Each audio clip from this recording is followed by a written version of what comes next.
the reversible process, you can say this is equal to. So these are the criteria of spontaneity, and we have done the effect of temperature. क्या सिखाया था effect of temperature में?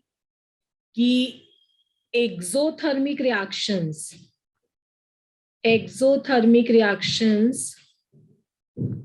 are either always spontaneous,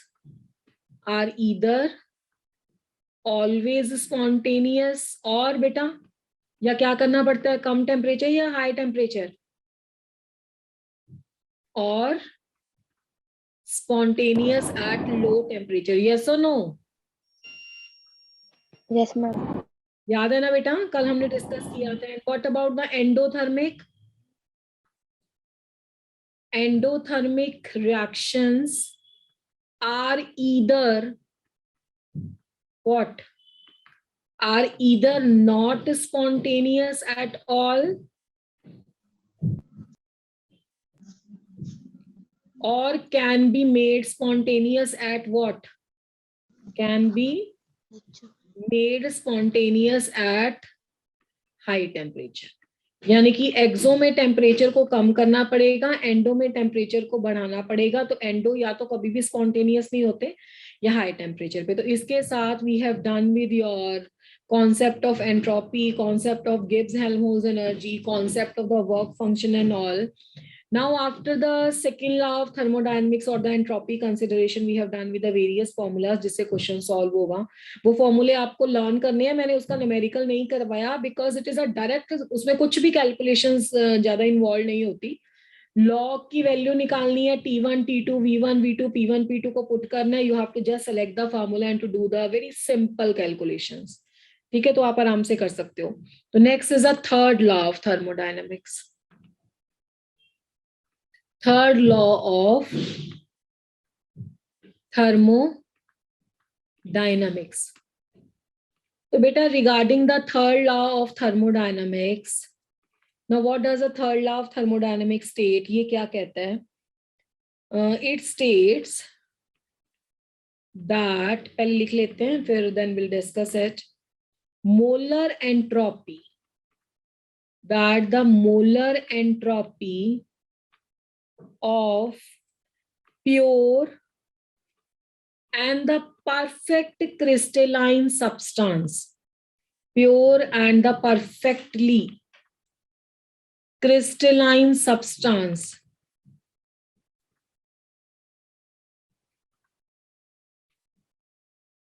just a minute, it is taking a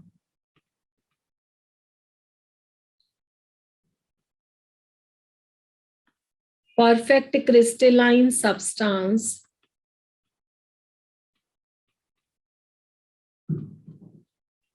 is zero at the absolute zero.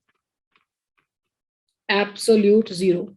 बेटा absolute zero Kelvin कौन सा temperature होता है? Absolute zero means 0 Kelvin, है ना, -273 degrees centigrade. Everybody knows this? Yes, ma'am. When the temperature is 0 Kelvin or -273 degrees centigrade, 0.15 भी लिख सकते हो, तो this temperature is called as a absolute zero.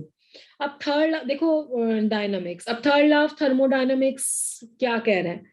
हमने क्या पढ़ा था इन the case of the second law of thermodynamics? States that कि एंट्रोपी जो है वो कॉन्स्टेंटली इंक्रीज कर रही है. रैंडमनेस जो है सिस्टम की वो कॉन्स्टेंटली इंक्रीज कर रही है. अब इसने क्या कहा? इसने कहा जब टेम्परेचर कितना हो जाए, परफेक्ट 0 केल्विन हो जाए और द -273 डिग्री सेंटीग्रेड हो जाए, उस टाइम पे जो आपका क्रिस्टल होगा, जो आपका सब्सटेंस है, वो pure and perfectly crystalline state में आ जाएगा. तो जब कोई सब्सटेंस अपनी प्योर फॉर्म में और क्रिस्टलाइन परफेक्ट स्टेट में आ जाएगा तो उसकी एंट्रोपी कितनी होगी, जरा खुद बताओ. What was the entropy to that? Entropy क्या होती है? Measure of randomness of the system होती है. तो अगर हमने टेम्परेचर क्या कर दिया, आप मेरे ख्याल से वो पढ़ते हो, सुपर कंडक्टर्स पढ़ते हो ना? Yes, ma'am. सुपर कंडक्टर किसको बोलते हैं? Which shows the zero resistance, है ना? है ना? अब क्या हुआ, 0 केल्विन टेम्परेचर पे अगर आपका क्रिस्टल एक परफेक्ट क्रिस्टलाइन स्टेट में आ गया, प्योर स्टेट में आ गया, तो उसके बीच में कोई रैंडमनेस नहीं है। तो अगर उसके बीच में रैंडमनेस नहीं है तो ये एक ऐसा टेम्परेचर है जिस टेम्परेचर पे हम एब्सोल्यूट वैल्यू कैलकुलेट कर सकते हैं एंट्रोपी की। माइंडेड बेटा, मैंने लास्ट क्लास तक आपको क्या कहा कि entropy like the other thermodynamical variables is a state function. इसकी भी हम एब्सोल्यूट वैल्यू कैलकुलेट नहीं कर सकते, but there is a one temperature in the third law of thermodynamics that is called as a 0 kelvin temperature. अगर 0 kelvin temperature की बात करें तो इस पर्टिकुलर टेम्परेचर पे क्या हो रहा है कि परफेक्ट क्रिस्टलाइन सब्सटेंस की एंट्रोपी 0 हो जा रही है। That means we can calculate the value of the absolute entropy, we can calculate the absolute entropy at the temperature 0 Kelvin. That is a consequence of third law of thermodynamics. मतलब 0 Kelvin पे randomness 0 हो जाती है, crystal आपका perfect state में आ जाता है। ठीक है, अब इसके लिए उसने एक एक्सप्रेशन दिया था, वो एक्सप्रेशन देख लेते हैं। अब डेल्टा एस, ठीक है, अब डेल्टा एस क्या होगा, तो थोड़ा सा स्पेस छोड़ देते हैं, इंटीग्रेशन के बाद लिखूंगी। This is the integration of 0 to 2 N stands for the number of moles air gas, CPM, CPM या CPN मोलर, मोलर के लिए मैंने N रिप्रेजेंट किया, तो you can call it as a N also, divided by T and the integration d with respect to dt. अब यहाँ पे entropy कैसे आएगी, entropy is the entropy in the final temperature minus the entropy at the temperature. Please be on mute beta. ठीक है, तो this is a two, these are the two temperatures on the Kelvin scale. One is a 0 Kelvin and the T Kelvin. तो अगर मुझे entropy की value calculate करनी है and I am having the two values two of the temperature, lower limit and the upper limit. Lower limit is here the 0 kelvin and the upper limit here is a T kelvin. Then what is the entropy, entropy is delta S which is ST minus S0. This is N, number of moles, CPN by T into dt. Okay, so this is the value of the absolute entropy. कैसे निकालेंगे इसमें से absolute entropy की value? अच्छा, ये फॉर्मूले को देख के कंफ्यूज नहीं होना, मैं इस फॉर्मूले की ना थोड़ी सी आपको फॉर्म एक साइड पे करवा देती हूँ so that you may become familiar with this type of a formula. क्या लिखा हुआ है देखो यहाँ पे लिखा हुआ है CPN बाय T. अच्छा, मुझे ये बताओ जरा CPN क्या होता है, CP क्या है? CP का कोई फॉर्मूला आप लोगों ने किया है क्या? जल्दी जल्दी बताओ. CP इतना तो पढ़ाया तुम्हें. मोलर हीट कैपेसिटी, हाँ N लिखा है, तो molar heat capacity eight constant pressure. ठीक है, तो इसका मतलब है इसकी वैल्यू भी तुम्हें आती होगी कि इसको कौन से थर्मोडायनेमिकल वेरिएबल के बराबर लिखते हैं. यस, क्या लिखते हैं इसको? Ma'am delta. हाँ, डेल्टा या curl, whatever you are comfortable with, you can write curl H by curl T. ऐसा लिखते हो कि नहीं लिखते हो? Curl H by curl T लिखते हो? Yes ma'am. ठीक है, तो मैंने CP की वैल्यू लिखी है, तो मल्टीप्लाइड बाय 1/T आ जाएगा साथ में. हाँ जी, yes ma'am. Yes, ma'am. Okay, thank you. अब मुझे बताओ कि उसकी एंट्रोपी की डेफिनेशन क्या लिखाई थी? What is the relationship between the entropy and the enthalpy? करा था कोई फॉर्मूला हमने, delta H is equal to Q reversible by T, और मैंने बोला था ये कांस्टेंट प्रेशर पे होता है तो ये आ जाएगा डेल्टा H बाय T. बोला था ऐसा कभी कल की क्लास में, है ना? Yes. इतना वाला फैक्टर Yeah. तुम्हारा क्या आ गया, ये वाला फैक्टर. ये वाला फैक्टर आपका बन गया डेल्टा S या कर्ल S. अगर कर्ल लिखा तो कर्ल S लिख दो. ठीक है, curl S divided by curl T और साथ में dt. अब कर्ल T को with respect to T differentiate करोगे आप यहाँ पे. ठीक है, and this is actually representing the value of the entropy only. तो यही एंट्रोपी हमने यहाँ पे लिखी हुई है. Is that clear? या आप बोल लो dt कैंसिल हो जाए तो ऐसे ही बच गया ना यहाँ पे. जिन स्टूडेंट्स ने मेरी बात सुनी है बहुत अच्छी बात है, जिनको समझ में नहीं आई है एक बार दोबारा से देख लो मैंने ये फॉर्मूला कैसे लिखा और आपको याद कैसे करना. आपको रटना नहीं है, आप इस फॉर्मूले का यूज कोई क्वेश्चन सॉल्व करने के लिए भी निकाल सकते हो. मान लो तुम्हें पेपर में एंट्रोपी का फॉर्मूला कोई हीट कैपेसिटी की फॉर्म में आ गया तो क्या करोगे? देखो, CPN बाय T में से मैंने CPN की क्या डेफिनेशन लगाई, curl H by curl T. ठीक है, ये हम लोगों को आता है. ठीक है, curl H by curl T, और साथ में 1/t को ऐसे लिख दिया। अब कर्ल H बाय T को क्या लिखा था, कर्ल S नहीं लिखा था, बताओ कल की क्लास में, है ना। डिवाइडेड बाय क्या आ गया, कर्ल T आ गया, और साथ में भी क्या है, dt। इसको दोनों को d लिख लो या दोनों को कर्ल लिख लो, तो ये कैंसिल होगा, तो SC आ गया। यानी कि एंट्रोपी कैसे रिलेट करती है C से, CP से, तो entropy delta S is equal to CPN by T। Is that clear? That's why in order to calculate the value of the entropy, what they have used, they are saying the entropy can be calculated by applying the formula heat capacity at constant pressure divided by T absolute temperature and with respect to dt. अब जब आप इस फॉर्मूले को solve करोगे, तो आपके पास क्या आएगा, ST as it is, और थर्ड लॉ के अकॉर्डिंग क्या होता है, अभी मैंने क्या समझाया, according to the third law अभी हमने ये सीखा है, entropy of the substance at the absolute 0 Kelvin temperature approaches to the zero। मतलब 0 Kelvin एक ऐसा टेम्परेचर है जहां पे कोई रेंडमनेस नहीं है, और अगर यहाँ पे कोई रेंडमनेस नहीं है तो यहाँ का एंट्रोपी भी क्या हो जाएगा, 0 हो जाएगा। तो ये फैक्टर तो 0 आ गया, ठीक है। बाकी हमारे पास इंटीग्रेशन क्या बची, 0 to T CN CPN by T into dt। इस n को थोड़ा सा बड़ा लिख लेते हैं, नहीं तो ऐसा लगेगा कि ये सबस्क्रिप्ट है, पर ये सबस्क्रिप्ट नहीं है, मल्टीप्लाई फैक्टर है। तो दिस इज n, ठीक है। तो this is answer. Now S T की क्या वैल्यू आ जाएगी, S T is the 0 to T n CPN divided by T into dt। इस सारे को सॉल्व करके तो एस टी की वैल्यू आएगी। तो क्या एस टी एब्सोल्यूट वैल्यू नहीं है, बताओ जरा मुझे। Absolute value of the entropy at a temperature क्या,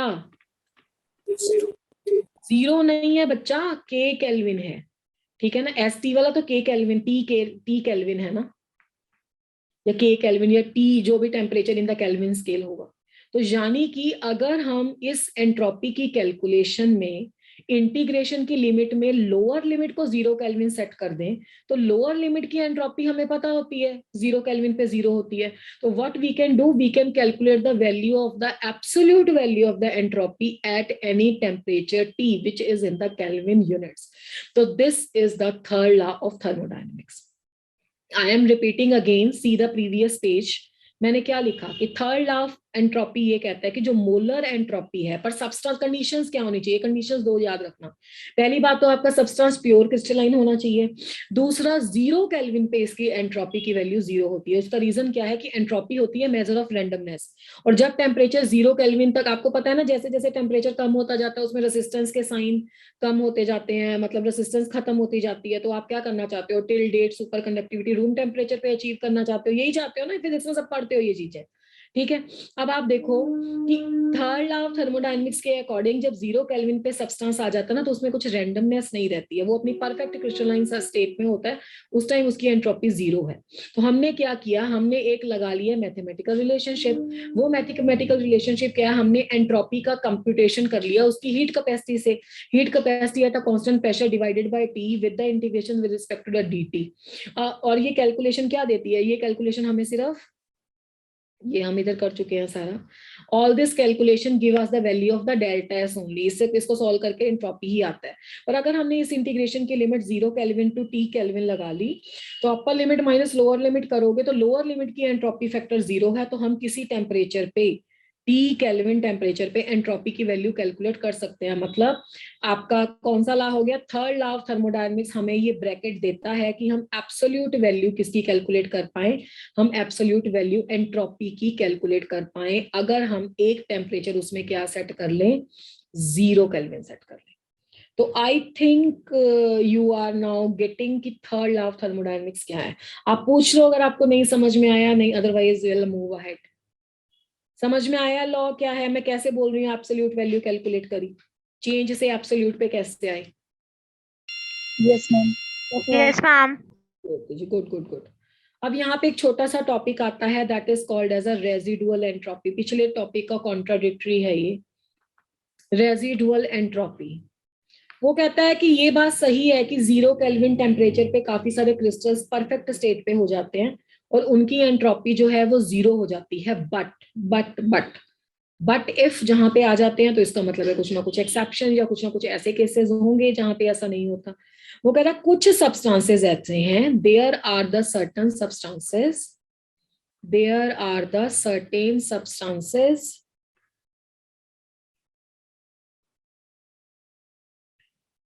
which possesses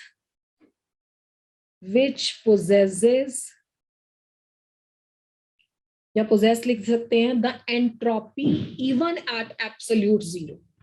entropy, not all, कुछ केस ऐसे हैं, even at absolute zero temperature, absolute zero temperature, that is called as residual. रेजिडुअल का मतलब क्या है, जो बचा कुचा है ना, जो बच गया हमारे पास, that is called as residual entropy. उसे हम क्या बोलते हैं, रेजिडुअल एंट्रोपी।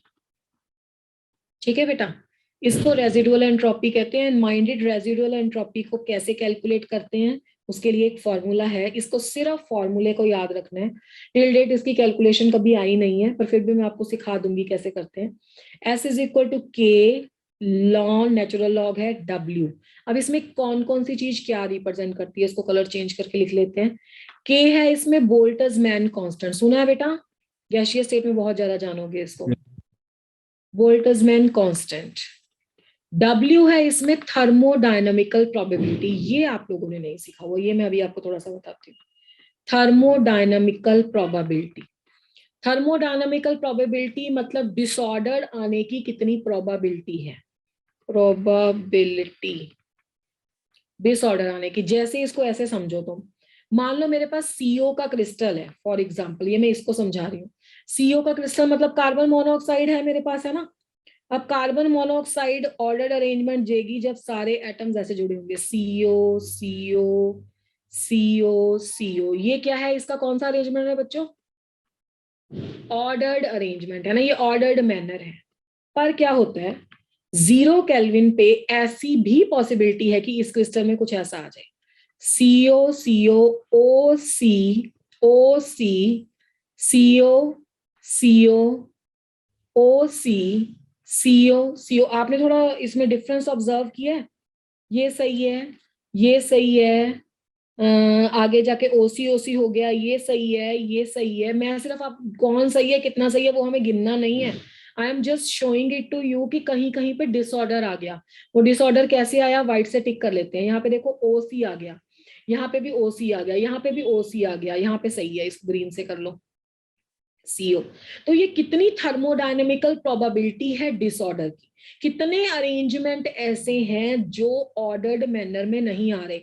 एक एजम्पशन के लिए मैं मान लेती हूँ कि ऐसे 3 है, वैसे तो बेटा कितने मिलियन बिलियन मॉलिक्यूल्स के, उससे भी कितने ज्यादा मॉलिक्यूल्स की बात हो रही है, बट फॉर एग्जाम्पल मान लेते हैं कि व्हाइट कलर के 3 टिक है।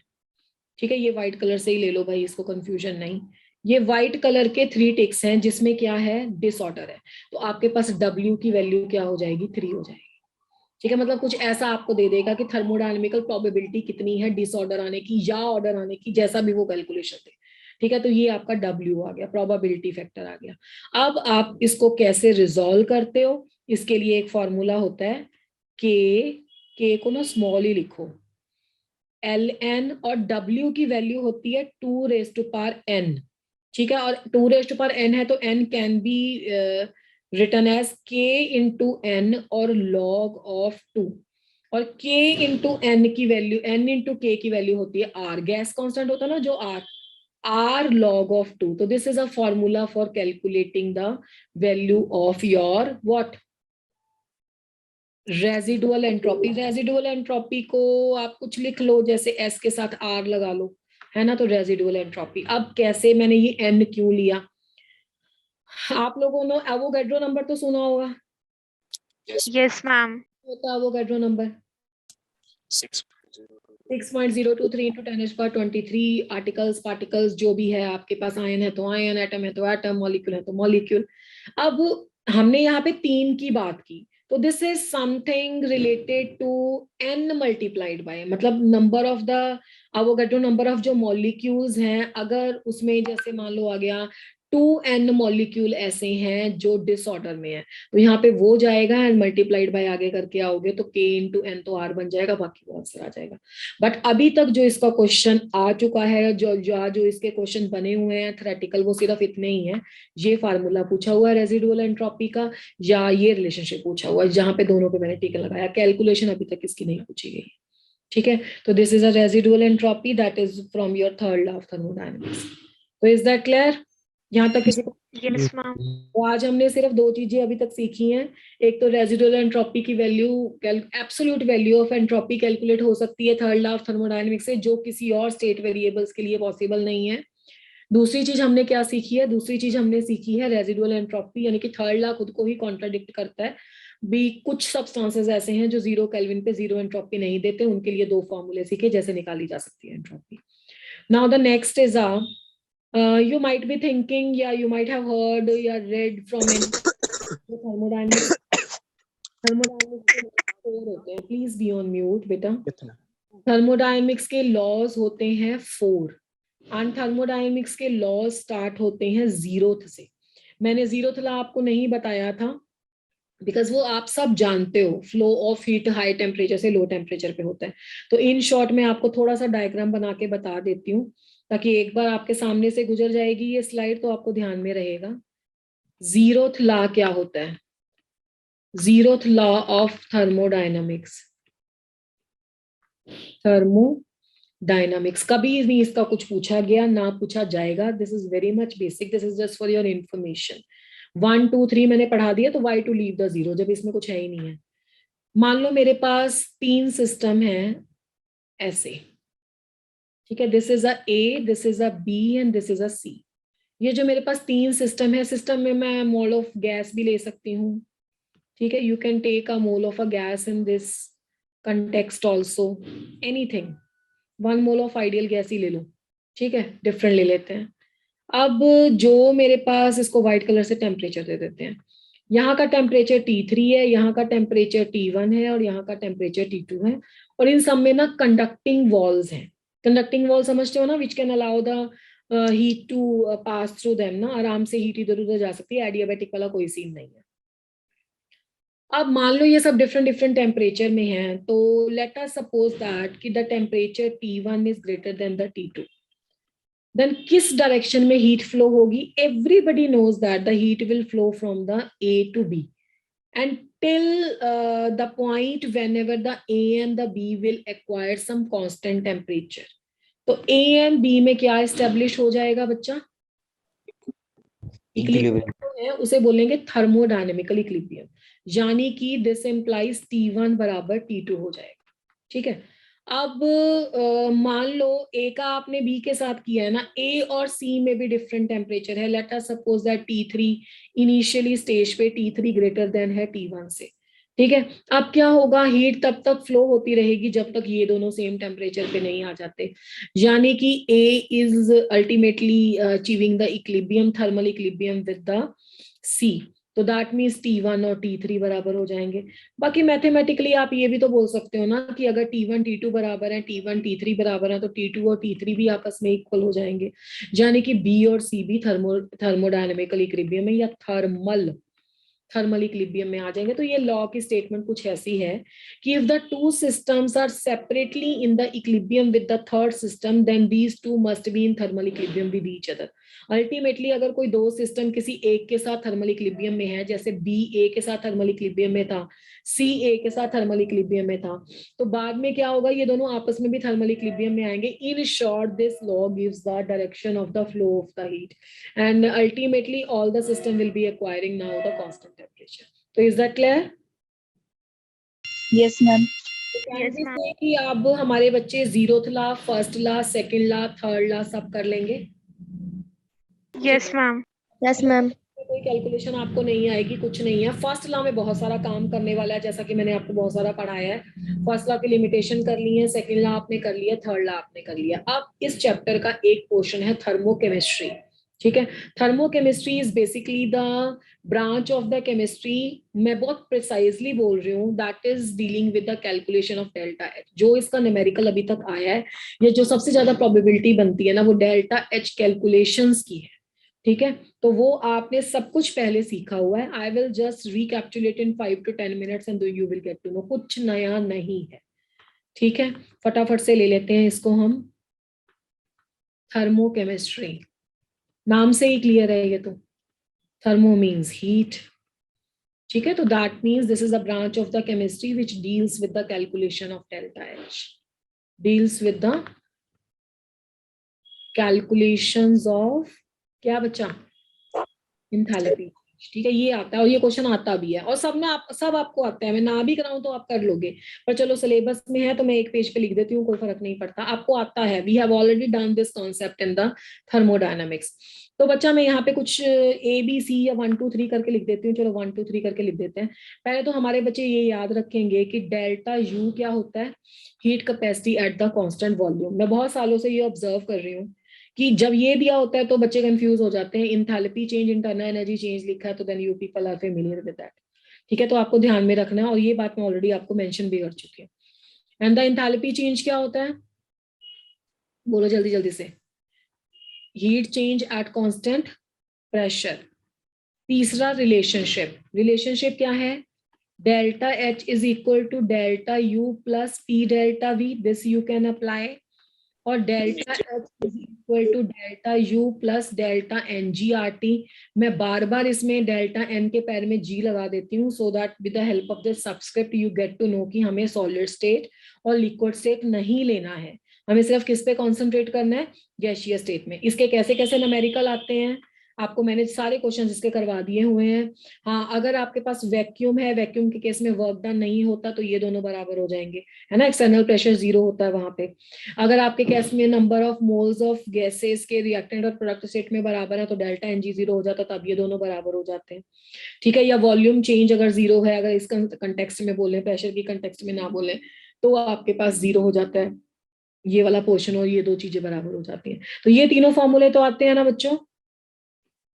Yes ma'am. Yes, चलो ma'am. ठीक है. अब हम क्या करते हैं, अब हम थोड़ा सा इसको लेते हैं इक्वेशन की फॉर्म में. जैसे मान लो तुम्हें पेपर में आ गया ये टर्म, एंथैल्पी ऑफ फॉर्मेशन. क्या मतलब होता है इसका, एंथैल्पी ऑफ फॉर्मेशन का. और इसके साथ एक और वर्ड इंट्रोड्यूस कर देती हूँ, STD, standard enthalpy of formation या एंथैल्पी चेंज. ठीक है, इसको ऐसे लिखना है. देखो, चेंज है तो डेल्टा लिखोगे, एंथैल्पी है तो H लिखोगे, फॉर्मेशन है तो F लिखोगे और स्टैंडर्ड के लिए 0 लिखोगे. ये नॉट या 0 सुपरस्क्रिप्ट, इसको स्टैंडर्ड कंडीशंस के लिए बोलते हैं. Means all the calculations you are giving in the standard state. What is the standard state बच्चा, क्या होती है स्टैंडर्ड स्टेट. किसी भी रिएक्शन के लिए स्टैंडर्ड स्टेट किसको बोलते हो तुम. अरे स्टैंडर्ड टेम्परेचर प्रेशर क्या होते हैं, 125 डिग्री सेल्सियस 298 केल्विन या 1 बार प्रेशर. ठीक है ना, ये स्टैंडर्ड कंडीशन. और इसमें आपको कुछ भी नहीं करना होता है एब्सोल्युटली. वो रिएक्शन परफॉर्म उतने टेम्परेचर प्रेशर पे हो रहा होता है. मान लो मेरे पास कोई केमिकल रिएक्शन आ गया जो ऐसे है, मैं AA से लिख देती हूँ. Any of the reaction you can solve with this formula. AA plus BB gives CC plus DD. यहाँ पे इक्विलिब्रियम भी रिक्वायर्ड नहीं है, इक्विलिब्रियम हो ना हो हमें कोई फर्क नहीं पड़ता, ये कैलकुलेशन हम ऐसे ही करेंगे. ठीक है, तो दिस इज अ रिएक्शन. मान लो उसने मिथेन का कंबशन दे दिया. ठीक है, तो मिथेन का कंबशन कैसे होगा, मिथेन को कंबशन करना है, जलाना है तो इसको O2 दे दो, है ना, रिएक्शन ऑक्सीजन से कर दो भाई. कार्बन डाइऑक्साइड एंड वाटर आ गया. फिजिकल स्टेट बता दो सबकी. वाटर की फिजिकल स्टेट लिक्विड है, कार्बन डाइऑक्साइड की गैसियस है, ऑक्सीजन की फिजिकल स्टेट गैसियस है और मिथेन की भी गैसियस है. अब ये जो ABCD की फॉर्म में लिखा है या मैंने नीचे वाली फॉर्म में लिखा है, अब इसके ना कुछ डाटा दिए होंगे. मतलब उसने ऐसे दिया होगा, enthalpy of formation of reactant A is something like minus or plus X with some units, kilo joule per mole उसकी मर्जी है, कैलोरी दे कुछ दे. Enthalpy of formation of B in the standard state. If anybody want to ask anything, let me complete this, then I will come to him or her. Delta H0F यहाँ पे कुछ दिया हुआ है, माइनस ऑफ Y यूनिट्स दिया हुआ है. ठीक है, और H0F ऑफ C दिया हुआ है something related to Z, and H0F of this D दिया हुआ है समथिंग रिलेटेड टू P. ऐसा कुछ दिया हुआ. तो how we are going to solve this question, delta H naught for the reaction is sigma HF naught of the products minus sigma HF naught of the reactants. मतलब आपको क्या लेना है, प्रोडक्ट और रिएक्टेंट्स का समेशन कर देना है, नंबर ऑफ मोल्स को आप लोगे मल्टीप्लाई में, जैसे कि we have to shift the slide, -x - y z/p है ना। तो देखो डेल्टा H नॉट क्या हो जाएगा, पहले प्रोडक्ट लेना है -x - y और एक था डाटा Z/P। अब Z किसके केस में डाटा है, Z इसके केस में डाटा है, C के केस में है ना। तो क्या लिखेंगे, C which is a number of moles multiplied by the Z plus, अब दूसरा प्रोडक्ट क्या है देखो, दूसरा प्रोडक्ट है D के नंबर ऑफ मोल्स कितने हैं, स्मॉल d, तो स्मॉल d को किससे मल्टीप्लाई करेंगे, इसके डाटा से P से, तो स्मॉल d इसका डाटा P, तो ये हो गया इंथैल्पी ऑफ प्रोडक्ट। ये किसकी वैल्यू है, सिग्मा मतलब summation HF not of products, ये इसकी वैल्यू है, माइनस, ठीक है। रिएक्टेंट्स के केस में क्या था, रिएक्टेंट्स के केस में था A नंबर ऑफ मोल्स और उसका डाटा था -x, तो A number of moles data -x plus B number of moles data -5, ये किसकी वैल्यू लिखी है मैंने, ये सिग्मा HF नॉट ऑफ मैंने रिएक्टेंट की वैल्यू लिखी है, तो दिस इज आंसर। बस मान लो मैंने मिथेन की इक्वेशन लिखी थी ना लास्ट में, methane plus oxygen gives the carbon dioxide and the water, मैं अपने उससे वैल्यूज दे रही हूँ। लेट अस सपोज कि इसकी x1 वैल्यू दी हुई है, इसकी x2 वैल्यू दी हुई है और इसकी x3 वैल्यू दी हुई है और इसकी वैल्यू नहीं दी हुई, ठीक है। तो पहले तो आप पेपर में जब ये क्वेश्चन आएगा इक्वेशन को बैलेंस करना, बैलेंस कैसे करेंगे, कार्बन 1 है, कार्बन 1 है, हाइड्रोजन 4 है, तो यहाँ पे 2 से मल्टीप्लाई कर दो। आप ऑक्सीजन देख लो बच्चा, 2 यहाँ से आ गए, 2 यहाँ से आ गए, तो 2 यहाँ पे आ गया ऑक्सीजन, ठीक है। अब कैसे इक्वेशन लिखेंगे, डेल्टा H नॉट इज, अब मैं फॉर्मूला नहीं लिख रही हूँ, मैं डायरेक्टली लिख रही हूँ, 1 मोल था प्रोडक्ट का और कार्बन डाइऑक्साइड के लिए वैल्यू थी -x2 प्लस 2 मोल थे प्रोडक्ट के, उसके लिए वैल्यू थी -x3, तो ये प्रोडक्ट वाला कैलकुलेशन आ गया। माइनस रिएक्टेंट वाला कैलकुलेशन क्या है, रिएक्टेंट में कैलकुलेशन में 1 मोल था मीथेन का और उसके लिए नंबर ऑफ मोल्स 1 है और कैलकुलेशन -x1 है, इसका नहीं दिया। अब क्वेश्चन में नहीं दिया तो पहले तो खुद ही समझ जाना कि नहीं दिया तो इसका आंसर 0 होगा, अदरवाइज क्या कॉन्सेप्ट लगाएंगे कि standard enthalpy of formation of the substance in the pure perfect state is a 0, तो इसका मतलब है स्टैंडर्ड कंडीशन में जब ये इसका फॉर्मेशन हुआ था जो ये 0 है, तो इसको नहीं लेंगे, तो आपके पास आंसर क्या आ जाएगा, -(x2) -2x3 और +x1। यहाँ पे x1 x2 x3 के लिए कुछ मैथमेटिकल डाटा दिए होंगे, then you have to put, तो this is a calculation of the sigma या delta HF naught. Is that clear? Yes. Yes, ma'am. Yes, ma'am. Ask a question now, can ask. If you are facing any doubt in this context, you can ask your question.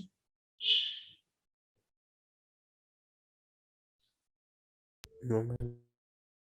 Nobody wants to ask a question. Anybody has raised the hand, so please don't do this. Unnecessary hand raise मत कीजिए अगर आपको नहीं पूछना है तो can I shift the slide if you don't want to ask anything? Okay. तो ये पहला टॉपिक हमने पढ़ा, कैलकुलेशन किसकी करनी है, इंथैल्पी ऑफ फॉर्मेशन की कैलकुलेशन करनी है। सेकंड हो गया आपका इंथैल्पी ऑफ कंबस्शन, ये भी वैसे मैंने आपको सिखा दिया है, बट फिर भी ऐसा क्वेश्चन आए तो बर्निंग वाला क्वेश्चन ही आता है, ये मैंने आपको बोला भी था कि एक बेंजीन वाला क्वेश्चन आया था। इंथैल्पी ऑफ कंबस्शन क्या है, amount of the heat released when 1 mole, ये चीजें याद रखना बेटा है ना, 1 मोल के लिए, when the 1 mole of the substance is completely burnt, substance is completely burnt in the oxygen, completely burnt in the oxygen, ठीक है। अब आप देखो कि मान लो आपको एग्जाम में आ गया कंबस्शन ऑफ बेंजीन, है ना, कंबस्शन ऑफ बेंजीन, ये क्वेश्चन आ गया तुम्हें। अब कंबस्शन ऑफ बेंजीन में बेंजीन का फॉर्मूला क्या है, C6H6 है, कंबस्शन होगा तो बर्निंग होगा, ऑक्सीजन क्या बनेगा, कोई भी हाइड्रोकार्बन जब जलता है तो क्या बनता है, कार्बन डाइऑक्साइड एंड वाटर, इतना तो हमें ज्ञान ऑर्गेनिक से भी है, एंड बेंजीन अगर लिक्विड फॉर्म में है, ये अगर गैसियस फॉर्म में है, ये अगर गैसियस फॉर्म में है और ये अगर लिक्विड फॉर्म में है, तो दिस इज अ इक्वेशन। अब इस इक्वेशन में जो फिजिकल स्टेट उसने क्वेश्चन में दी होंगी आपको वो एक्सेप्ट करनी है, अपने से भी ज्यादा नहीं सोचना है, जो उसने बोल दिया वो लगा लेना। अब बेटा इस क्वेश्चन में बैलेंस करो, पहले 6 है यहाँ पे तो 6 लगा लो, है ना। पहले कार्बन और हाइड्रोजन को मैनेज करते हैं, उसके बाद ऑक्सीजन लास्ट में बैलेंस करना, बहुत इजी हो जाएगा। अब हाइड्रोजन कितने हैं, 6 हैं, तो यहाँ पे 3 लगा लो। अब करो आपका ऑक्सीजन मैनेज, 6 2 12 और 12 3 15। अब 15 तो यहाँ पे आने से रहे, तो आप क्या कर दोगे, इसको 15/2 कर दोगे। और आप मैथमेटिक्स के स्टूडेंट हो तो कोई प्रॉब्लम नहीं आएगी कैलकुलेशन करते हुए भी, तो ये 15/2 हो गया। अब उसके बाद की कैलकुलेशन आपको आती है, कैसे कैलकुलेट करोगे। अब इसका जो क्वेश्चन आया था वो ऐसा आया था कि ये रिलेशनशिप लगाना था, delta H is equal to delta U plus delta ngRT. ठीक है, अगर मैंने ये जो फिजिकल कंडीशंस, फिजिकल स्टेट्स यहाँ पे लिखी हैं, ये आपको एग्जाम में आती हैं। डेल्टा यू की वैल्यू समथिंग लाइक उसने दे दिया कुछ माइनस ऑफ, मान लो उसने दे दिया -320.7, कुछ ऐसा दे दिया। ठीक है, तो डेल्टा एनजी की वैल्यू बताओ क्या आएगी, डेल्टा एनजी कितना आएगा। प्रोडक्ट में कितने हैं, प्रोडक्ट में 6 है ना, और रिएक्टेंट में तो 15/2 है। ठीक है, कितना आ जाएगा आपका, 6 2 12 -15 -3/2 नहीं आ गया, ये सुनो। ठीक है, तो जो भी वैल्यू होगी -3/2, आर की वैल्यू 8.314 इंटू टेम्परेचर 298 केल्विन। अब इसमें बच्चों ने क्या गलती की थी वो भी मैं आपको बता देती हूँ। जैसे 298 केल्विन, आर की वैल्यू का यूनिट क्या होता है, जूल पर केल्विन पर मोल होता है ना, पता है ना आपको ये। Yes, ma'am. और ये जो डाटा दिया हुआ था ना, ये किलो जूल में दिया हुआ था, ये किलो जूल पर मोल था, और ये जूल पर केल्विन पर मोल था। तो बेटा ये छोटी छोटी कैलकुलेशन तो कोई भी नहीं सिखाएगा तुम्हें, इतना तो ध्यान में रखना था ना, या तो इसको किलो जूल में डाल लेते या इसको फिर किलो जूल से 10⁻³ में मल्टीप्लाई करके जूल में ले आते। इज दैट क्लियर और not. Yes, ma'am. How you, okay, this is how you have to go for the calculation of delta H. ये इस तरह से भी हो जाएगा अगर आपको क्वेश्चन इस कंटेक्स्ट में दिया हुआ है, या अगर आपको क्वेश्चन दिया हुआ है कि इसका फॉर्मेशन दिया है, इसका फॉर्मेशन दिया। अनदर वे इज, इसको येलो कलर से लिख देते हैं, अनदर वे इज इसका आंसर कैसे आएगा, delta H F not, formation से क्वेश्चन आएगा। अब ये तो मैंने कंबस्शन वाला लिया है ना, फॉर्मेशन से क्वेश्चन जैसे पीछे किया था ना अभी मैंने मीथेन का ऑक्सीडेशन, उसमें फॉर्मेशन अगर दिया है तो 6 इंटू इसका फॉर्मेशन, 3 इंटू इसका फॉर्मेशन, माइनस इसका फॉर्मेशन, प्लस 15/2 इंटू इसका फॉर्मेशन। तो अगर सभी के फॉर्मेशन दिए हैं तो वहां से इंथैल्पी ऑफ फॉर्मेशन जाएगा, और इंथैल्पी ऑफ फॉर्मेशन फिर इस केस में you can say delta H not total reaction का जाएगा। और यहाँ पे कंबस्शन हो रहा है तो फिर इससे इथेन बेंजीन का कंबस्शन आएगा। ठीक है ना, तो ये हो गया आपका एक फॉर्मूला। नेक्स्ट इज द, ये बर्निंग इक्वेशन थी तो यहाँ से कंबस्शन आंसर आएगा। अगर आपको डेल्टा एच नॉट निकालना है रिएक्शन का, फॉर्मेशन नहीं सिर्फ डेल्टा एच नॉट निकालना है, तो वो फॉर्मेशन वाले फॉर्मूले से भी जा सकता है। कैसे, वही formula, delta H not is equal to sigma H F not of products minus sigma H F not of reactants, ऐसे भी जा सकता है। तो वो क्वेश्चन आपको देख के पता लग जाएगा, कोई प्रॉब्लम नहीं है उसमें। चले आगे थर्ड पे, Yes, चले, yes, ma'am. चलो। The third one is your bond energy and the enthalpy of formation, ये इंपॉर्टेंट है, इसको स्टार लगा लो। bond energy and enthalpy of formation,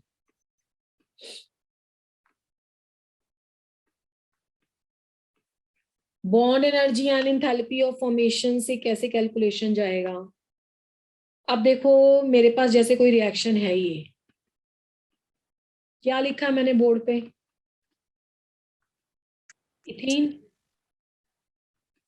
इसमें मैंने हाइड्रोजन ऐड किया तो प्रोडक्ट क्या बन गया, यस इथेन बन गया। ठीक है, अब वो पेपर में क्या करेगा, वो बॉन्ड एनर्जी वैल्यूज देगा इसकी, सी डबल बॉन्ड सी की, और वो दे दी जैसे something like x1, bond energy value they the H की, जैसे दे दी x2 प्लस माइनस कुछ भी, बॉन्ड एनर्जी वैल्यू दे दी सी की x3, बॉन्ड एनर्जी वैल्यू दे दी CH की x4, ये कुछ वैल्यूज दे दी उसने, मैथमेटिकल डाटा दे दिया।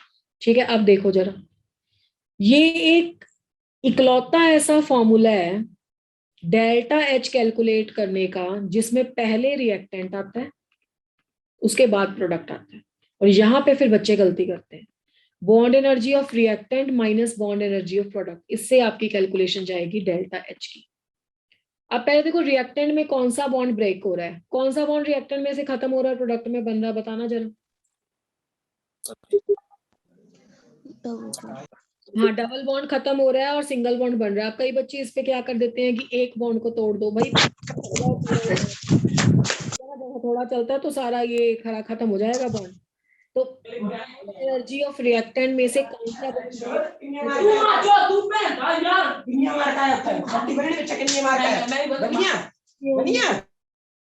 बेटा, this is not the way to behave in the class. मुझे कभी कभी ऐसा लगता है कि आप क्लास ऑन करके पता नहीं इधर उधर चले जाते हो, आपको याद ही नहीं है कि हम लोग क्लास अटेंड कर रहे हैं। Please don't do this. The bond energy of reactant, which bond is breaking up in the reactant, ये वाला, ठीक है ना। तो सीक्वेंस वाइज चलेंगे, पहले तो ये बॉन्ड ब्रेक हुआ, और बच्चा कौन सा बॉन्ड ब्रेक हो रहा है, HH वाला भी तो ब्रेक हो रहा है ना। HH यहाँ से टूटेंगे तो भी तो यहाँ पे बनेंगे, ये भी देखो ये भी ब्रेक हो रहा है। तो ये दूसरा बॉन्ड कौन सा आएगा रिएक्टेंट में, बॉन्ड एनर्जी ऑफ HH। ये बॉन्ड रिएक्टेंट में ब्रेक हो रहा है। पहले मुझे बताओ ये समझ में आया रिएक्टेंट वाला? Yes, ma'am. Yes, ma'am. Very good. अब bond energy of products, products में कौन से बॉन्ड बन रहे हैं। अब मैंने को बोला ना कि C डबल बॉन्ड C को पहले कंप्लीटली तोड़ना है और फिर इसको कंप्लीटली फॉर्म करना है, इसमें आधा बचेगा नहीं। अब बच्चा जी यहाँ पे कौन सा बॉन्ड नया बन रहा है, CC सिंगल बॉन्ड बन रहा है, तो यहाँ पे आएगा bond energy of CC bond. अब मुझे बताना और कौन से बॉन्ड नए बन रहे हैं, जल्दी से बताओ। CH, very good. CH के कितने बॉन्ड नए बन रहे हैं? 2 2 into bond energy of CH bond बच्चों। Very good, you have solve this numerical. अब C डबल बॉन्ड C की वैल्यू समथिंग लाइक x1 है, इसकी वैल्यू x2 है, माइनस इसकी वैल्यू x3 है, माइनस इसकी वैल्यू 2x4 है। इतना मैथ प्लस माइनस वाला तो तुम ही कर ही सकते हो, ठीक है ना। तो this is the calculation of enthalpy from the bond energy data. Is that clear? Yes, ma'am. This is one of the very easy question जिसमें आपको बस अपना मॉलिक्यूलर उसको मॉलिक्यूल को देख के ना आप उसको बॉन्ड लगा के लाइन लगा के लिख लेना, then you will be able to solve it. तो किस किस फॉर्मूले से हमने कैलकुलेट किया इंथैल्पी, कौन सा माप करेगा बताओ जरा जल्दी जल्दी, किस किस फॉर्मूले से कैलकुलेट किया? सबसे पहले कैलकुलेट किया enthalpy of formation. Enthalpy of formation कैसे कैलकुलेट किया था हमने, कि क्या लिया था, प्रोडक्ट माइनस रिएक्टेंट लिया था। हाँ, प्रोडक्ट माइनस रिएक्टेंट लिया था। Enthalpy of formation of the products minus enthalpy of the formation of the reactants. उसके बाद कैसे कैलकुलेट किया, डेल्टा H और डेल्टा E की कैलकुलेशन से हमने डेल्टा NG या डेल्टा U साथ में ले लो, उसके डेल्टा NG की वैल्यू पुट करके वो कैलकुलेशन की। थर्ड हमने किया ऑक्सीडेशन या इंथैल्पी ऑफ कंबस्शन। कंबस्शन कब बोलते हैं, completely burned in the presence of oxygen. अगर उसमें कैसे कैलकुलेट करना है तो it can be a two type of numericals, either all the enthalpies of formation are there and you can proceed, और you can have the relationship delta H और delta E वाला या डेल्टा U वाला, and this one is a bond energy one. Now the last one is the enthalpy of the neutralization. इसके अलावा भी कुछ और आए तो सभी में प्रोडक्ट माइनस रिएक्टेंट आता है, you can easily go for that. अब आ जाओ बच्चा जी इंथैल्पी ऑफ न्यूट्रलाइजेशन से। न्यूट्रलाइजेशन किसको बोलते हो?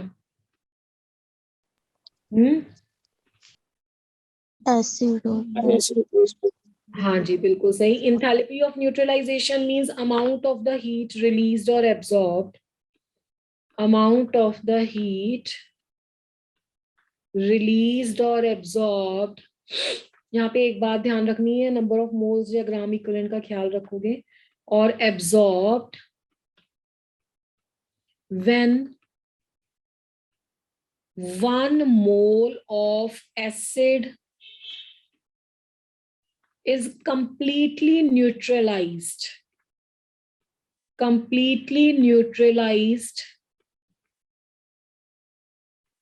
by the addition of what? By the addition of same amount of base। same amount of base, ये है इसका बेसिक कंसेप्ट। देखो न्यूट्रलाइजेशन का मतलब है एसिड बेस का रिएक्शन और सॉल्ट बन जाना। अगर 1 मोल एसिड 1 मोल लिया और सेम अमाउंट ऑफ बेस लिया 1 मोल, तो ये क्या बना देंगे, एसिड बेस मिलके सॉल्ट बना देंगे। तो जितनी उस टाइम डेल्टा एच की वैल्यू होगी उसको क्या बोलेंगे, इंथैल्पी ऑफ न्यूट्रलाइजेशन। अब मान लो, अब मोल कब लेते हो, जब मोलैरिटी होती है कंसंट्रेशन तब मोल लेते हो ना, यस और नो? Yes ma'am. मान लो तुम्हें पेपर में मोलर सॉल्यूशन नहीं आया, तुम्हें पेपर में कौन सा सॉल्यूशन आ गया, नॉर्मल सॉल्यूशन आ गया। तो नॉर्मल सॉल्यूशन में ये बात बदल जाएगी।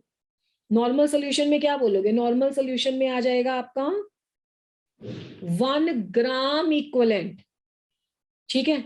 1 ग्राम इक्वलेंट के केस में क्या आ जाएगा, 1 gram equivalent of acid if it is being completely neutralized by the 1 gram equivalent of base, तो भी सही है, मतलब सेम अमाउंट पहले तो डालना है, then that is called as your what, enthalpy of the neutralization। और इसका क्वेश्चन इतना आसान है ना, वेरी वेरी इजी, कि अगर तो आपके पास दोनों चीजें स्ट्रॉन्ग है, means you are having the strong acid and the strong base.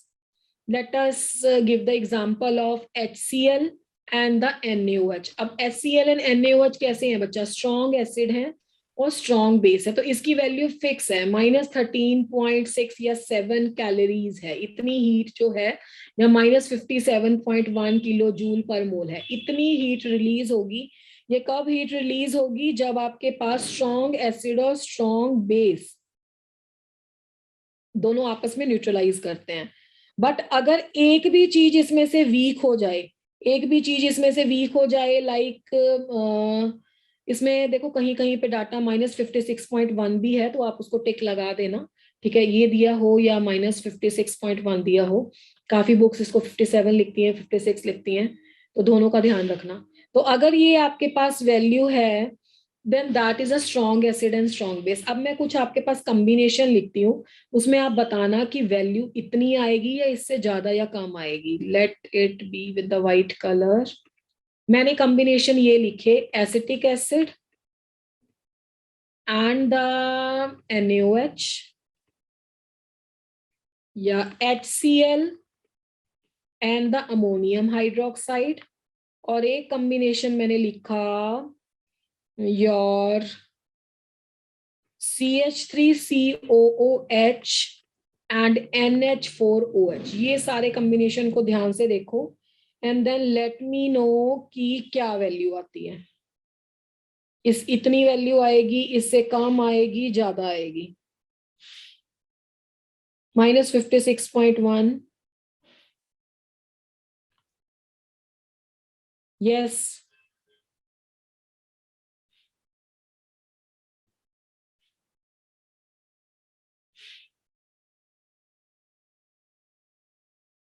Yes, किस केस में स्ट्रॉन्ग कॉम्बिनेशन है?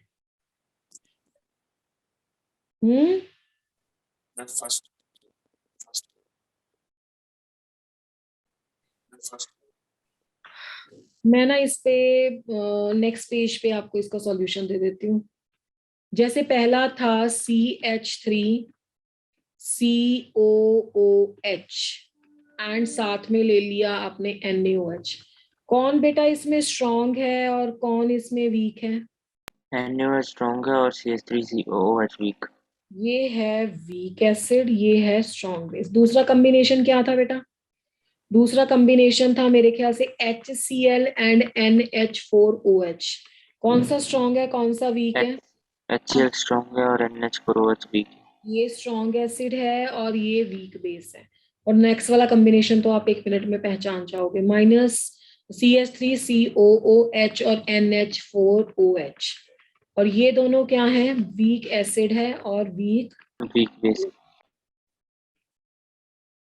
इसमें भी किलो कैलोरीज है, ये ध्यान रखना इसमें। हाँ, अच्छा, अब देखो इसमें बेटा, if either of them is a weak, एक भी वीक है, इसमें भी एक वीक है, तो वैल्यू या तो -13.7 किलो कैलोरीज पर मोल आएगी या -56.1 किलो जूल पर मोल आएगी, ठीक है। अब इन सब में भी वैल्यू -13.7 किलो कैलोरीज पर मोल आएगी, यस और नो? अगर आपके पास Yes, ma'am.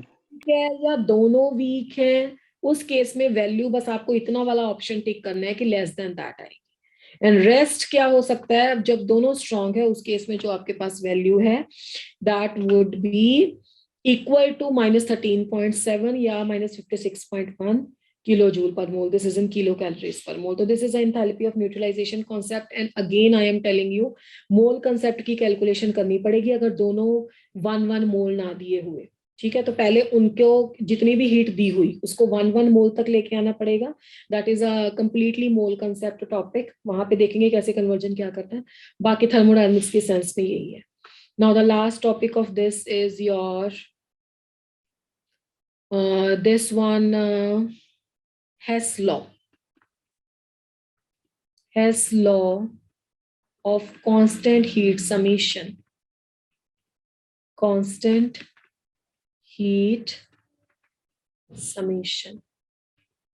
Regarding the Hess law of constant heat summation, this is a very easy law and this is a law which is in a complete favor of your first law of thermodynamics. ये इससे thermochemistry में आता है। मान लो मुझे A से लेके B तक जाना है, तो either I can adopt this path of going directly from A to B or I can go via C.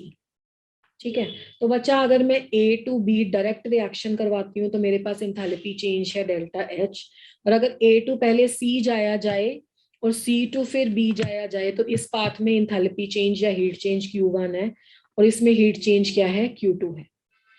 तो Hess law of constant heat summation क्या कहता है कि enthalpy change during the reaction is same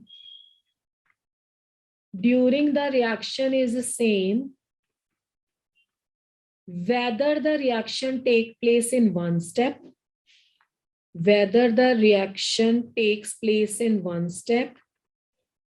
or in number of steps. Place in one step or in number of steps. मतलब जो अगर आप A to B via path 1 जाते हो ना, B to C या A to B he part 2 जाते हो, तो वो कह रहा है भाई हीट चेंज बराबर होगा, डेल्टा H किसके बराबर होगा, Q1 और Q2 के बराबर होगा, पहली बात। अब अगर ये नहीं होता तो क्या होगा, क्यों मैंने बोला है कि this is in agreement with the first law of thermodynamics, इसको ध्यान से सुनेंगे बच्चा। मान लो A to B हम गए पाथ A से, दिस पाथ 1 से जिसमें हीट चेंज हुआ डेल्टा H, और B to आए हम इस पाथ से जिसमें हीट चेंज हुआ Q1 प्लस Q2, और लेट अस सपोज कि हमने मान लिया कि डेल्टा H ग्रेटर देन है Q1 प्लस Q2। तो देखना जरा, यहां हम गए, मान लो इतनी हीट लगी, दूसरे केस में इससे कम हीट इवॉल्व हुई, तो बाकी हीट कहां गई, law of conservation of energy तो वैलिड होना चाहिए ना। तो ये जो एक्स्ट्रा हीट थी delta H minus of Q1 plus Q2 which is not equal to 0, ये तो फिर कंट्राडिक्ट करती है, ये तो क्या हो गई, contradiction to the first law. कहानी समझ में आ रही नहीं आ रही, Yes, ma'am. है ना। तो this is a contradiction of the first law.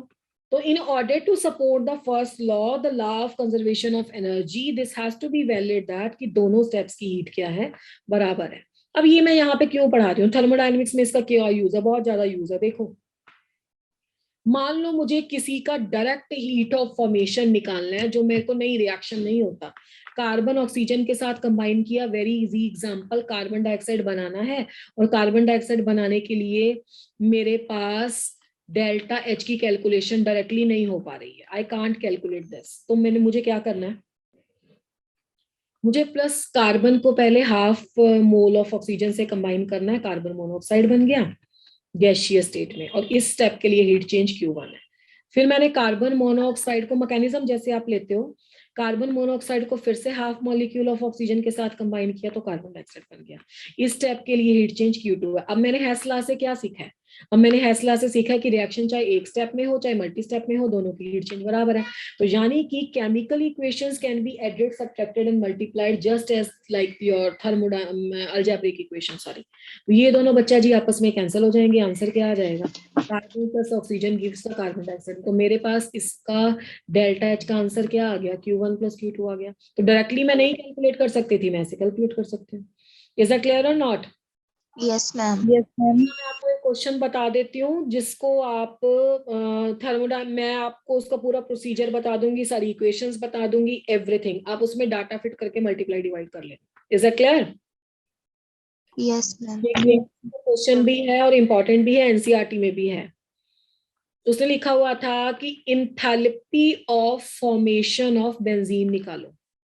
Enthalpy of formation of क्या निकालना है बच्चों? बेंजीन निकालना है। और नीचे लिखा हुआ था from the following data. From the following data. अब फॉलोइंग डाटा क्या था? फॉलोइंग डाटा था कार्बन का ऑक्सीडेशन, जिसकी वैल्यू हम x1 x2 से करेंगे। We don't have so much time to multiply 490.3 with the sum, तो इसके इतना टाइम नहीं है, थोड़ा जल्दी करेंगे इसको। आपका हाइड्रोजन का ऑक्सीडेशन दिया हुआ था, ठीक है, और मीथेन का कंबस्शन दिया हुआ था। ये गिवन डाटा है। इसको x1 ले लो, इसको x2 ले लो, इसको x3 ले लो। ये गिवन डाटा है और इसका ऑक्सीडेशन दिया हुआ था, ठीक है। ये था गिवन डाटा। अब आंसर कैसे करना है, इसको भी थोड़ा डिफरेंट कलर से ले लेते हैं, तब आंसर सही जाएगा। सॉल्यूशन, पहले तो जो इक्वेशन आपको चाहिए वो बना लो खुद से। क्या फॉर्म करना है बच्चों? जल्दी जल्दी बोलो, टाइम नहीं है हमारे पास इतना। C6H6, तो बेटा C6H6 कैसे बनेगा? कार्बन के 6 मोल और 3 मॉलिक्यूल, यहाँ पे 3 मोल ले ले H2 गैस के, तो C6H6 बन जाएगा नहीं बनेगा? बताओ जल्दी, है ना? ये मुझे बनाना है ना, इसका आंसर मुझे निकालना है। और ये इक्वेशन बैलेंस्ड है। 6 कार्बन है, ये सॉलिड स्टेट में है, ये गैसियस स्टेट में है, और ये लिक्विड स्टेट में है। जो भी आप गैसियस दिया हो तो आप गैसियस लिख देना, जो भी पेपर में है, ठीक है। अगर उसने बोला गैसियस में बनाओ तो जैसे बनाना, लिक्विड सॉलिड जो भी हो। अब ये है तुम्हारी RE का मतलब होता है रिक्वायर्ड इक्वेशन। क्या होता है बोलो तो जरा? Required equation. अब रिक्वायर्ड इक्वेशन को ना, इसको जोड़ तोड़ से बनाना है। ये वो चीज है जो आप मैथमेटिक्स में करते हो, है ना, वेरिएबल सॉल्व करने के लिए। कार्बन कितने चाहिए बच्चों?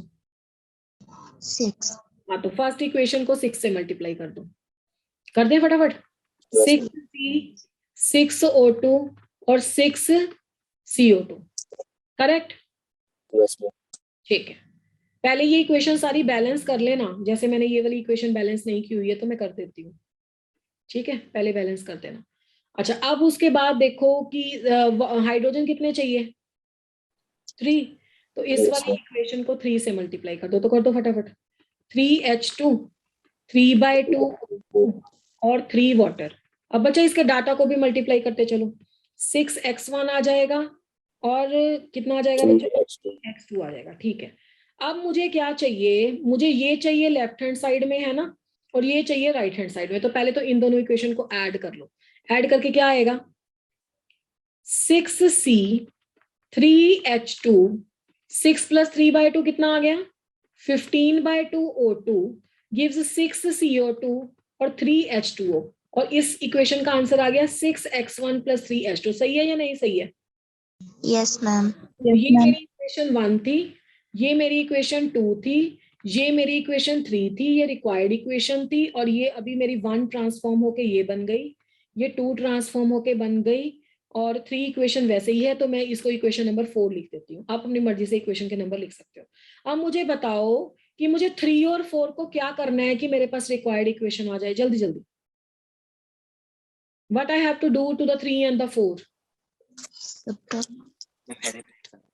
ऐड करूं सब्ट्रैक्ट करूं, बताओ तो? Subtract. शाबाश, सब्ट्रैक्ट करेंगे। तो सब्ट्रैक्ट कर लो फिर। 6C 3H2 15/2 O2 gives 6 CO2 3 H2O 6x1 3 H2। यही इक्वेशन थी ना, देखो, ठीक है ना? यही इक्वेशन थी ना, 6 CO2 3 H2O 6x1 3 H2। अब ये इक्वेशन है कंबस्शन ऑफ बेंजीन की, वो हम आराम से लिख लेते हैं। कंबस्शन ऑफ बेंजीन क्या होता है? C6H6 + 15/2 O2 gives 6 CO2 और 3 H2O। और इसका आंसर क्या है बच्चों? x3। तो हम इसको माइनस कर देते हैं, कैंसल कैंसल कैंसल। तो आंसर क्या आया बताओ जल्दी से? क्या ये RE बनी कि नहीं बनी? Yes, ma'am. बन गई है ना? अब इसका डाटा भी माइनस कर दो, तो डाटा क्या आ जाएगा? 6x1 3h2 minus x3। तो this is the answer, this is your required equation. ये है हेस लॉ, ध्यान रखोगे। What is the Hess law of constant heat summation? Yes, ma'am. तो ये तो आप आराम से कर सकते हो, मुझे नहीं लगता मैथ्स वाले स्टूडेंट को इसमें कोई प्रॉब्लम होती है। They all are familiar with this. ठीक है, अब इसके बाद एक छोटा सा टॉपिक स्किप कर गया था जब हमने डेफिनेशन की थी, तो वो यहाँ पे कर लेते हैं। एक डेफिनेशन है और इसका क्वेश्चन भी आ सकता है। एक होती है बच्चा जी एक्सटेंसिव प्रॉपर्टीज, और एक होती है आपके पास इंटेंसिव प्रॉपर्टीज। ये अपने नाम से ना ऑपोजिट होती हैं। देखो, इंटेंसिव मींस जिसमें इन आता है, इन का मतलब अंदर, तो which do not depend upon, ये डिपेंड नहीं करती। Which do not depend upon the amount of substance, which do not depend on amount of substance present, उसको बोलते हैं हम क्या? इंटेंसिव। और एक्सटेंसिव क्या हो गई? जो डिपेंड करेंगे।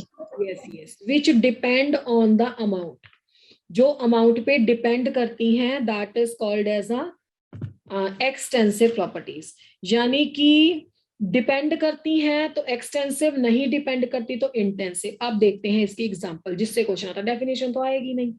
अच्छा, अब जैसे मेरे पास है H, H का मतलब क्या है बच्चों? इंथैल्पी। ठीक है, heat capacity C, internal energy U, G and A, वो किस पे आएंगी बताओ? किस पे आएंगी? ये इंटेंसिव में आएंगी या एक्सटेंसिव में आएंगी? Whether these are the extensive properties or the intensive properties. अच्छा चलो, अगर आपको नहीं समझ में आ रहा है तो एक स्टार्ट पॉइंट देखो। जब कभी अमाउंट ऑफ सब्सटेंस मेंशन हो, अमाउंट ऑफ सब्सटेंस मेंशन है, जैसे मोलर दिया हुआ है या कुछ दिया हुआ है, तो अमाउंट ऑफ सब्सटेंस जब मेंशन हो तो वो प्रॉपर्टी को आप इंटेंसिव कंसिडर करोगे। जैसे मान लो तुम्हें बोला हुआ है specific heat capacity. Specific heat capacity, specific heat capacity का क्या मतलब होता है कि उसमें मास दिया हुआ है। ठीक है, या आपको मोलर हीट कैपेसिटी बोला हुआ है, मोलर हीट कैपेसिटी। ठीक है, मोलर हीट कैपेसिटी में मोल दिए हुए हैं, तो ये सारी कौन सी प्रॉपर्टी है? इंटेंसिव प्रॉपर्टी है। या molar internal energy, molar internal energy, या आपको दिया हुआ है molar free energy, molar free energy, या आपको दिया हुआ है मोलर हेल्महोल्ट्ज एनर्जी, व्हाटएवर। जब अमाउंट ऑफ सब्सटेंस मेंशन है तो वो किस कैटेगरी में आएंगी? इंटेंसिव में। अब इसमें तो अमाउंट ऑफ सब्सटेंस मेंशन नहीं है, simple enthalpy, simple heat capacity, सब simple internal energy and all, तो ये कौन सी प्रॉपर्टीज आएंगी? एक्सटेंसिव। ये याद में रखना है। एक तो एक वेरी इंपॉर्टेंट क्वेश्चन, अच्छा मास किधर आएगा बताओ तो मुझे, मास किधर आएगा? मास अमाउंट ऑफ सब्सटेंस पे डिपेंड करता है या अमाउंट ऑफ सब्सटेंस पे डिपेंड नहीं करता? अमाउंट ऑफ सब्सटेंस पे डिपेंड करता है ना मास, है ना? तो कैटेगरी में आएगा, एक्सटेंसिव प्रॉपर्टीज की कैटेगरी में आएगा। अच्छा वॉल्यूम बताओ किस कैटेगरी में आएगा? Yes, this is also extensive property. ठीक है ना? अच्छा, अब हम एक क्वेश्चन ले लेते हैं लास्ट इसका, डेंसिटी किस कैटेगरी में आएगा? Density mass per unit volume. Yes और नो। और मास अमाउंट ऑफ सब्सटेंस पे डिपेंड करता है, एक्सटेंसिव है। वॉल्यूम अमाउंट ऑफ सब्सटेंस पे डिपेंड करता है, एक्सटेंसिव है। पर डेंसिटी इंटेंसिव है। तो एक और स्टार्ट पॉइंट इंडिकेशन के लिए, जब आपके पास अमाउंट ऑफ सब्सटेंस मेंशन है तब भी वो प्रॉपर्टी की नेचर बदल जाती है, तो वो इंटेंसिव हो जाती है। या ratio of the two extensive is a intensive property. इसको आप ये ले लो ना, ये 2x है, ये 4x है, तो कैंसिल आउट हो जाएंगे, तो कांस्टेंट वैल्यू आएगी, डिपेंड थोड़ा ना करेगी फिर x पे। ठीक है ना? Yes, ma'am. प्रॉपर्टी क्योंकि ये मोड ऑफ पैकिंग पे डिपेंड कर देती है। बाकी आपका रिफ्रैक्टिव इंडेक्स हो या प्रेशर हो या कंसंट्रेशन हो, अगर अमाउंट ऑफ सब्सटेंस मेंशन है, ये सब इंटेंसिव प्रॉपर्टीज होती हैं। Just have a look upon these topics and the questions. With this we have done with the thermodynamics. I have tried to, although we have not taken too much time, फिर भी काफी fourth lecture का भी काफी लग गया, fifth का I think. We have taken a too much time on this topic because thermodynamics is a basic of the physical chemistry. Thermodynamics का आगे इक्विलिब्रियम में भी यूज होना है, आगे जाके इलेक्ट्रोकेमिस्ट्री में भी कुछ ना कुछ यूज होगा, सारी फिजिकल में इसकी कैलकुलेशंस आती हैं. So I have tried to touch every aspect of this topic. So please revise it properly and then you are eligible for giving the test. बिना पढ़े देने का कोई फायदा नहीं है. थोड़े से हमारे पास 5-7 मिनट है, क्वेश्चन आज मेरे पास टाइम नहीं है लेने का, तो I am going to give you the concept of the equilibrium only, then with the next class we are doing with the questions and all. ठीक है बच्चा, यहाँ तक क्लियर है? Yes, ma'am. मैम तो in the case of the chemical equilibrium, this is the next chapter that we are going to start. थोड़ा सा concept ही लेंगे, ज्यादा नहीं पढ़ाएंगे इसको. कॉन्सेप्ट बिल्डिंग बहुत इंपॉर्टेंट है इस चैप्टर में, बहुत ज्यादा. अगर आप इसको सिस्टम को विजुअलाइज कर पा रहे हो, उस कंडीशन को समझ पा रहे हो, तो इजीली क्वेश्चन सॉल्व होगा. देखो बेटा, ये मैं ऑर्गेनिक की थर्मोडायनेमिक्स की सेंस में नहीं बोलूंगी. पहले ऑर्गेनिक तो चलो अभी छोड़ ही देते हैं. ऑर्गेनिक में भी मैंने आपको रिवर्सिबल इरिवर्सिबल कैसे जाता है, that will tell you in that context also. तो in the case of the chemical equilibrium, अब देखो जब आप रिएक्शंस देखते हो ना, तो आप दो टाइप के रिएक्शन देखते हो. एक तो आप कौन सी प्रोसेसेस देखते हो? रिवर्सिबल प्रोसेसेस, है ना.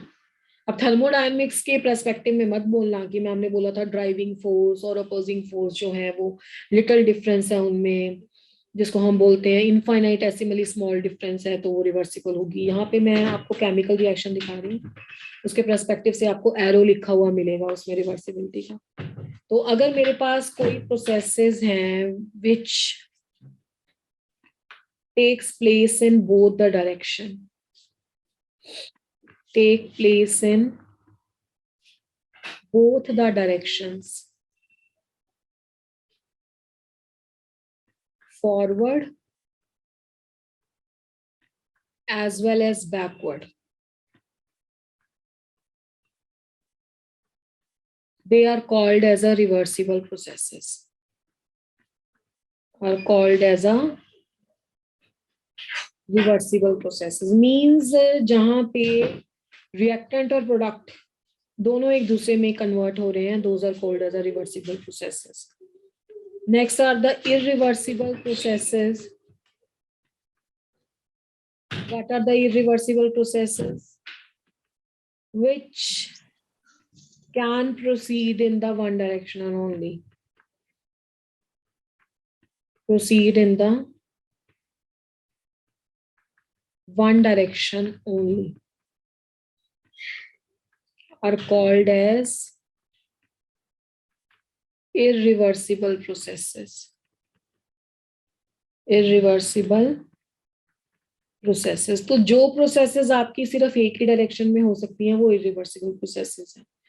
जैसे आपने बहुत बार देखा होगा, जैसे कुछ ऐसे फोटोकेमिकल रिएक्शंस लिखे हों, 2 molecules of hydrogen iodide, तो ऐसा एक एरो लगा देते हैं. This is a sign for the reversible processes. ठीक है, वैसे तो ये इक्विलिब्रियम का साइन है क्योंकि मैंने दोनों का रेट सेम लिखा है. अगर कुछ ऐसा लिखा हो या कुछ ऐसा लिखा हो तो इसका मतलब है कि इक्विलिब्रियम एस्टेब्लिश नहीं है, कोई एक रिएक्शन ज्यादा फास्ट है. तो इस केस में ये हाइड्रोजन और ऑक्सीजन, सॉरी आयोडीन, ठीक है. तो it is a type of your reversible process. Means ना कि सिर्फ हाइड्रोजन आयोडाइड कन्वर्ट हो रहे हैं H2 एंड I2 में, बट जो H2 और I2 हैं they are recombining to form the hydrogen iodide also. So these type of the processes are called as a reversible processes. And जैसे कुछ मैंने ऐसा रिएक्शन लिख दिया 2KClO3, अब ये पूरा कंप्लीशन पे चला जाता है, रिएक्शन कंप्लीशन पे चला जाता है. मींस उसमें आपके पास नेट रिएक्टेंट बचता ही नहीं है, पूरा का पूरा प्रोडक्ट बन गया और प्रोडक्ट फिर वापस से रिएक्टेंट नहीं देता है.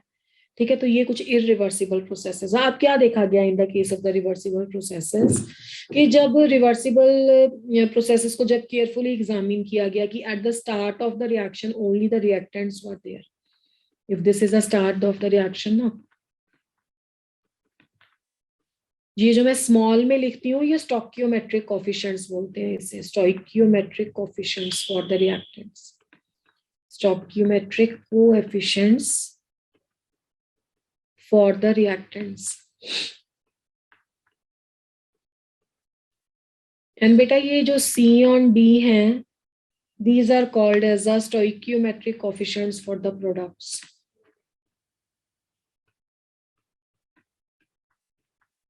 Coefficients for the products.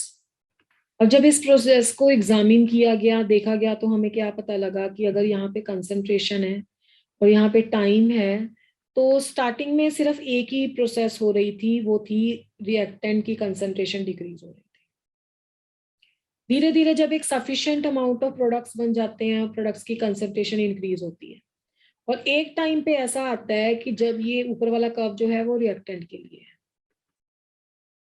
Reactant ज्यादा अमाउंट में होते हैं ना स्टार्टिंग में, और ये नीचे वाला कर्व किसके लिए, प्रोडक्ट के लिए है। तो एक टाइम ऐसा आता है जहां पे कंसंट्रेशन ऑफ रिएक्टेंट और प्रोडक्ट बराबर आ जाते हैं, तो उसे बोलते हैं कि रिएक्शन में इक्विलिब्रियम एस्टैब्लिश हो गया। इक्विलिब्रियम की जो ओनली एंड ओनली कंडीशन है वो ये है, देखो रिएक्टेंट प्रोडक्ट के बराबर हो गया, ये सब सेकेंडरी पार्ट है, ठीक है। तो primary condition that is called as equilibrium is the rate of the forward reaction. Rate का मतलब यहाँ पे स्पीड से है, वेलोसिटी से है। Rate of the forward reaction becomes equal to the rate of the backward reaction, ठीक है। तो जब फॉरवर्ड रिएक्शन का रेट बैकवर्ड रिएक्शन के रेट के बराबर हो जाता है तो we call it as a कि रिएक्शन में क्या एस्टेब्लिश हो गया, इक्विलिब्रियम हो गया, ठीक है। तो इस इक्विलिब्रियम एस्टेब्लिशमेंट हो गया। अब इक्विलिब्रियम के कुछ कैरेक्टरिस्टिक कंडीशंस हैं, let's have a look upon them. Characteristics of equilibrium. सबसे पहली बात कि equilibrium can be achieved only in the reversible. मैं थोड़ा सा इसका शॉर्ट फॉर्म यूज करूंगी, वो सारे चैप्टर में आप चलाना, ये मैंने लिखा भी हुआ है। Instead of writing the complete I will use like this. Equilibrium can be achieved in the reversible processes only. ये तो क्लियर है ना सभी को? अगर बैकवर्ड रिएक्शन होगा ही नहीं तो दोनों का स्पीड कैसे बराबर होगा? यस और no? Yes, ma'am. Reversible processes only, सबसे पहली बात। दूसरी बात, ये जो आपके पास इक्विलिब्रियम है is the dynamic in nature. ये पॉइंट वही बड़ा इंपॉर्टेंट है, डायनामिक इन नेचर। अब इसका क्या मतलब है? आप स्टैटिक, डायनामिक, काइनेटिक्स इन वर्ड्स के मीनिंग समझते हो। Dynamic means something is going on, reaction is not at stop, reaction is not stopped at this point. अब देखने वाले को क्या लग रहा है? ना रिएक्टेंट कम हो रहा है, ना प्रोडक्ट बन रहा है, देखने वाले को लगता है कि सब स्टॉप हो रहा है। That means nothing is happening at all. It appears to him or her that it is a static state, कुछ चेंज नहीं हो रहा है, बट एक्चुअली में क्या होता है, दो इक्वल एंड ऑपोजिट प्रोसेसेस जब सेम स्पीड से हो रही हैं तो it seems like that nothing is happening, but actually it is occurring, both the processes are occurring at a same speed. So that's why equilibrium is dynamic in nature, not at all static. Third thing is, मैंने आपको बता ही दी है कि at equilibrium dynamic है, but equilibrium पे क्या होता है कि rate of the forward reaction becomes equal to the rate of the backward reaction. Fourth thing is very, very important. If the gaseous state is involved, मान लो दोनों reactant product में से या किसी भी साइड पे कुछ गैसियस है, state is involved,